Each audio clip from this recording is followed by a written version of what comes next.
In this video, we're going to be talking all about this breaking point that we're seeing right now in the online education space, primarily with courses where the marketing is far surpassing the quality of the actual educational product itself.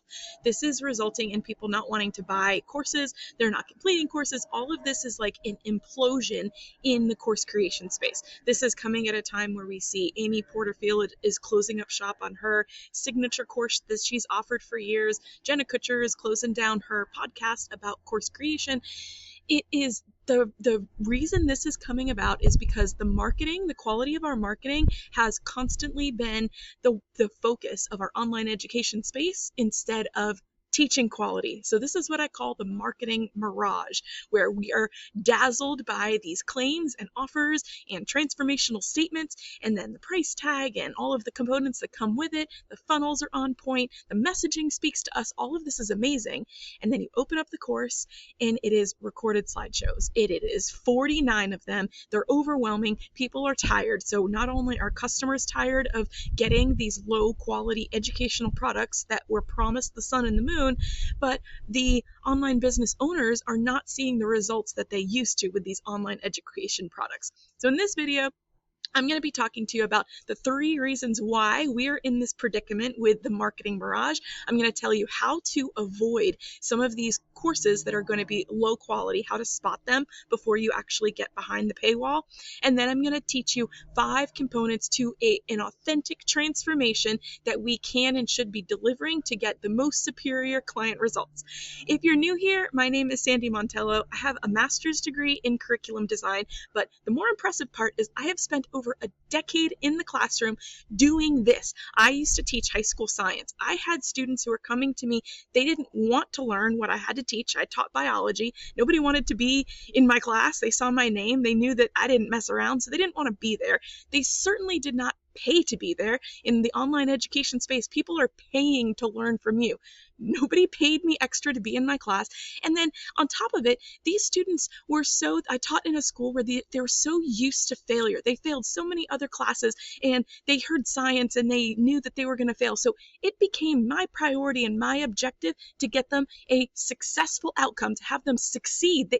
Failure wasn't a choice in my class. They had to succeed throughout the entire school year to come out with a passing grade and get, the credit that they needed. So their transformation was absolutely my main focus. So when I made that transition into the online education space, I was so disappointed and frustrated because there are so many privileges that we have in the online education world, coaching, consulting, course creation, where you get people in your doors. They want to learn what you have to teach. They want to learn from you. They're going to pay you, and then you have the opportunity to vet your students. You get to say, I think you're a good fit, or maybe at a later time, or here's what you need to do first. You don't have that opportunity in teaching.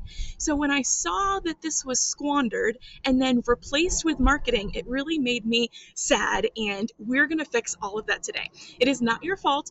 The whole system is set up that you're supposed to learn marketing first. You start an online business, what's the first thing that you need to know is marketing for it. That it might be true, but if you're marketing an educational product, many of these online course creators, coaches, they were never taught how to teach. They were taught how to make funnels. They were taught how to do SEO, how to do social media content. They were taught how to craft an offer and craft a funnel in the top of the funnel and middle of the funnel. No one actually taught them how to create the product that they sell, the cornerstone of your business. So follow me for more videos on that if you're interested, and let's get into it. So I want you to do this little exercise with me. I want you to raise your hand or mentally raise your hand if any of this is familiar. I'm trying to paint the picture of the marketing mirage that we're seeing in our online courses. So have you ever come to somebody's sales page or seen their social media information, content, YouTube, Instagram, TikTok, and you were just amazed? You wanted to do what they had to offer. They were saying it in a way that you related to. You wanted that offer. You want their teaching. They swept you off your feet with your marketing. So you paid them. You got into the course. You opened it up, and instantly you can tell that was not a quality product. You instantly had buyer's remorse right away, right after opening it. You scroll down to the refund page and they say, if you complete half of this in 2 weeks, then you can write me an essay and I'll consider if you get a refund. If that's you, then you understand this marketing mirage problem that we have. Another one is that you started a course and then you powered through it. You thought, I spent a lot of money on this course. These videos are unbelievably boring, but I'm just gonna keep marching on, right? And then you're at video number 62. You're ready to pull your hair out. You've learned next to nothing, and you give up. That's the reason we have low completion rates. In addition to many other factors, that's one of the reasons, is that they're not taught in a way that actually engages students along the way. And then another one is that you were preached to most of the time. You had recorded courses and recorded videos, and then a couple attachments here and there. You never had a big transformation. Here's another one, is that you bought a course on how to make a course, and their advice was you need to have an outline, and then you put some modules in that outline. And there you go. So back to marketing. Here's how we're going to market it. And nobody actually taught you how to build and structure the course. But for me, the straw that broke the camel's back, when I knew that I wasn't the only one experiencing this marketing mirage, is I just bought a course on business development. It was $300. It was a 3-hour course. I was an hour and a half in. This was drudgery to go through, but I was an hour and a half in. The only thing that I have learned in an hour and a half, remember the topic was business development. I learned about this lady's divorce. I learned about her personal life and her family, and I learned about her fake lashes she had on. So when she was going over her fake lashes and the brand that she used, I was out. I was done. I was over it. I was just over online courses at that point.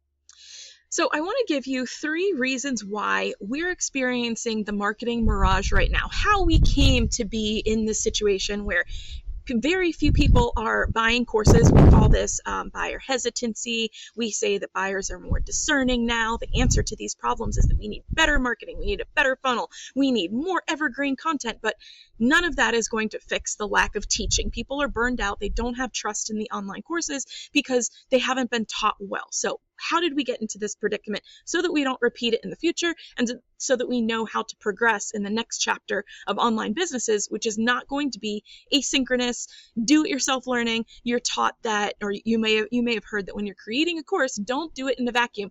Well, the same thing is happening with teaching. When you're teaching and learning, you don't do it in a vacuum. In order to become a better teacher, we need to have all kinds of things I'm going to go over later in the video. But the 3 reasons why we're in the marketing mirage right now. First one is that people bought the course and they didn't complete it. So from the customer standpoint, they bought the course. For whatever reason, they didn't complete it. There's numerous reasons why people don't complete courses. I will get into. Some are the fault of the business owner, some are the fault of the client, but they didn't complete it. So if you bought a course and you didn't complete it, why would you go on to buy yet another course that you're probably also not going to complete? That cycle is eventually going to wear out through attrition, where they're just not going to buy more because they have this whole stack of courses that they didn't complete. And then from the business owner standpoint, if someone's buying a course and they're not completing it, they're not going to come back to you. But did you go down the rabbit hole of why didn't they complete it? Or did you mass produce sales that there's really no way to even reach out to customers to figure out why they completed it? So that's problem number 1. The next one is people were promised a transformation in your offer, in your messaging, in your outcome statements. All of it was positioned for a transformation. If you buy this thing, you're going to get a transformation. But then what they got was just information. It was pre-recorded information. They're burnt out by that. They think that if they go into another course, they're going to get pre-recorded information. It's not going to have a facilitated transformation. I'm going to go into the 5 steps of what creates a transformation. It is strategically designed. It's not just left up to their motivation, but they were promised transformation and they just got information that wasn't even taught very well. And then the third one is they were told it was their fault. It's your fault you didn't complete it. You had your access codes, you have all the modules, you can play it, you didn't complete it. You need to try harder. So they tried harder. Maybe they did what I did or maybe what you did, and they sat through the 49 modules with 62 pre-recordings. They tried harder and they watched it and they completed it, but they didn't get the transformation. If they're not getting the transformation, then they're not going to come back to you for repeat buys. They are not going to refer you. They're not going to give you a testimonial. We see this problem where people are customers, business owners are paying their clients for testimonials. It's just a mess. We're going to fix that, and we're going to fix that by actually delivering authentic transformations. So I'm going to give you a little insight here. So courses are not bad. They're not evil. They are very important. They have a place. They're very useful. But if they're the cornerstone of a business where it's completely separate from the teacher itself, they're not going to get the transformation. Transformation is coupled with proximity to the coach, which is why people spend a lot of money on one-to-one coaching. They spend a lot of money even on group coaching. But if you don't have that proximity, they're not going to get the transformation. But being close to somebody is not the answer either. That person needs to know how to get you to the transformation that they marketed at the end. So transformation needs to have 5 parts. The first one is, this is the only one of the 5 steps that can be accomplished in an asynchronous online course environment. The first one is that the information needs to be chunked, and then it needs to be scaffolded. So what I teach my clients when we're going through their programs and how to either take their courses and scale it into a group program or scale it into one-on-one is that they need to start with a scope and sequence. So some other people that are not don't have a teaching background, they would call this curriculum. Well, at the core of it, it's a scope and a sequence. So the scope is how much am I going to teach? And we don't want to overload them. We have the cognitive load theory where someone can only consume so much of your information. So we want to understand what is it that I'm going to teach, and then the sequence, in what order I'm going to teach it. This can be accomplished in the online courses. I have strategies where we take everything that they know about their subject, we write it down, we mind map it, and then we have different ways that we organize it according to the science of how people learn and their learning strategies. But that's part 1, is scope and sequence, scaffolding, and chunking information. The next one is comprehension checks. So comprehension checks, you might hear that if you're learning something, to prove mastery, you should be able to repeat it back to you. So this could be something really quick, like tell me what your takeaway was, or if you could summarize what we talked about in the last 5 or 10 minutes, what would you say? And it's a way to get your students to articulate exactly what it is they learned and what they got from it, what some moments were that really left an impact. It's your way as an educator to understand that they got it. One thing that I see that is really common in some of these high-ticket programs is they advertise Q&A sessions. They'll offer, oh my gosh, gotta go on a tangent for a second. I just took this challenge by a really famous marketer, and the challenge actually was really, really good. I highly recommend the challenge, but the upsell at the end of the challenge was just, it was awful. It was now I'm being judgmental. It was $27,000 for a course, asynchronous course, but it came with group coaching, which I see, his logistics and the way he lays things out, his importance online and, following. I would guess there's probably about 200 people in these coaching calls. So it's not like, you're a group of 4 or something. And his coaching sessions were advertised as Q&A sessions. I'll get on a Zoom call, and if you have a question, I'll answer it. We don't need to advertise Q&A sessions. As the teacher, you're the facilitator of the learning journey. You're the expert in what it is you're teaching.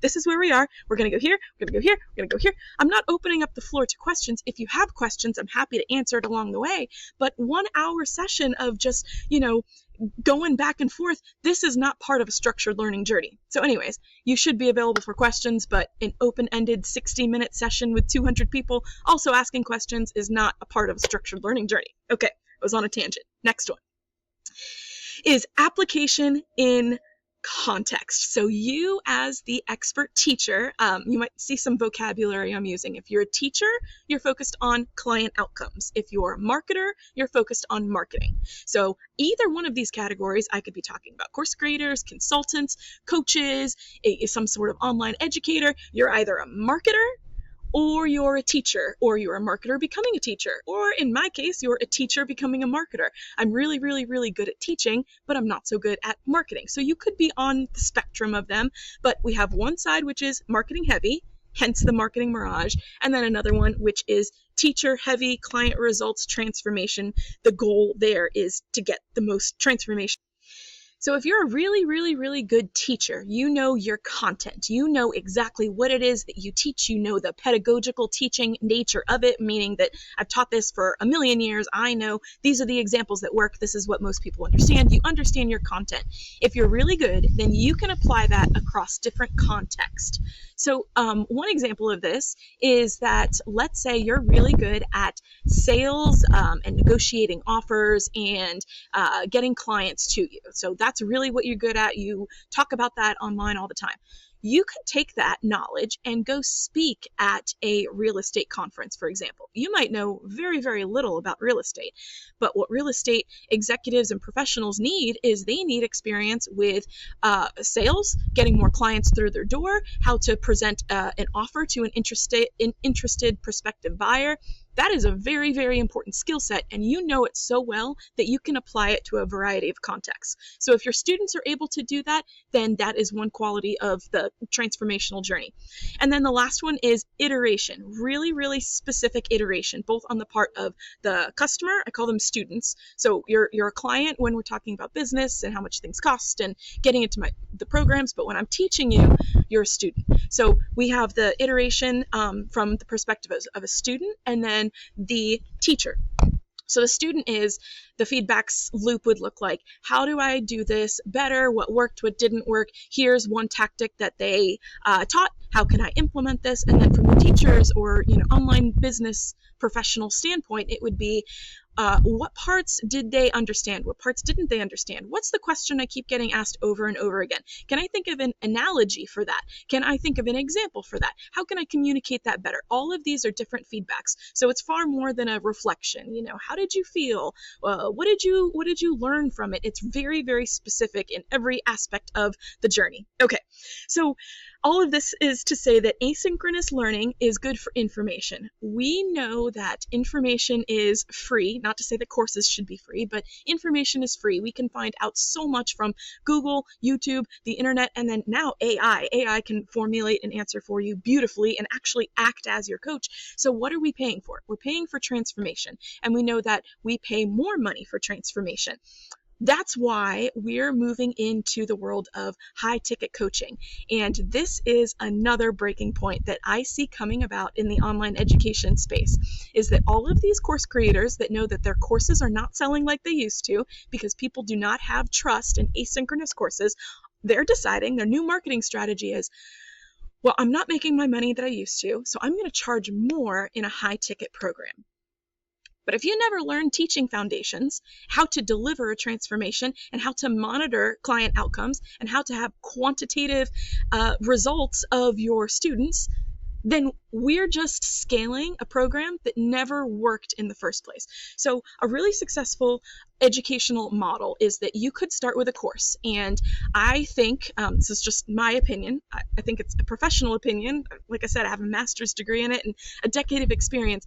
It should be priced according to the transformation. But because it's an asynchronous, hands-off, do-it-yourself course, just by virtue of the container, it's not going to have a very high transformation. So you would start with that, and then you would move into, first of all, you need to try one-to-one coaching, because that is how you're going to get specific feedback. Remember, that was part of the transformational learning journey. You're going to get specific feedback into what did they understand? What did they not understand? How can I teach this better? What examples work? What kind of vocabulary are you using so that I could address that better? You get so much really valuable feedback in one-to-one.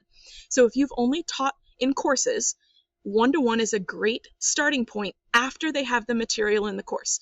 And then you can move into group coaching. But if you're trying to scale and bringing what you've taught so far into a group coaching program, you're going to fail possibly after the first or second cohort, because you're going to virtually stand up in front of these groups and not understand the learning journey in your content. So how could you possibly ask them to take your content and apply it to all of their different contexts, which is their niches? Okay, So where was it? Raising the price. It does not raise the quality of instruction. So we already talked about how high ticket is just going to magnify these instructional flaws. We have to understand how to teach. So this is not to scare you. We're not saying the online education industry is dying. Courses certainly are not dead. They're just not the crown jewel of the online education space like they were before. Maybe you could have made millions in a course before, but now that people understand that they want a transformation and they're not going to get it in a course, most likely they can, but most likely that's not going to happen because of those other 5 components we need in the transformational journey. They're going to be a lot more hesitant to buy those courses. So we need to have a more close relationship with our clients, again, through one-to-one coaching or group coaching, but we have to learn the fundamentals and foundations of teaching. I want to leave you with this. This is some advice. If you're an online coach and you're looking for coaching, you want to avoid the marketing mirage. So one thing that I hear all the time, I would never buy from someone that says this. And if you hear this, I want you to run. I don't want you to walk. I want you to run. If they say something like, I recorded this course 6 years ago and it's still making me money. I haven't touched this course in 2, 3, 4, 5 years and I got paid for it all the time. They do not have your outcome in mind. That would be an example of a marketer and not a teacher. They're not interested in client outcomes, at least not in their course. So why would you buy their course if it's not going to get you the outcome? But if you made it 6 years ago, you don't have that constant iteration of feedback that you've accumulated through this interaction with customers. So that is a concern of mine. I do have a really positive outlook in the direction that the online education space is going with these live challenges and live workshops and live masterclasses where you have the actual teacher in front of you live, not a pre-recorded challenge, and they're getting feedback. They're getting feedback by interacting with their clients on the other side. They understand what, I don't want to say messaging sticks, but what parts of their lesson really land with the clients, where they really get it. And then in step number 2, we talked about that transformational learning journey where they can teach it back to you. That's comprehension. So if you're running one of these, I would encourage you to say, tell me what you just learned. Explain this in a different way. Tell me this in your own words. What's your biggest takeaway? All of that is really good, helpful information so that you can understand how to teach better. So if you are interested in how to teach in high ticket programs and to get what clients actually want, I want you to go right here to this video. I recorded a video all on what high tickets clients are looking for in their high ticket premium value products. If you are interested in more of this topic, I encourage you to follow along. I'll have a lot more videos and I'll catch you on the next one.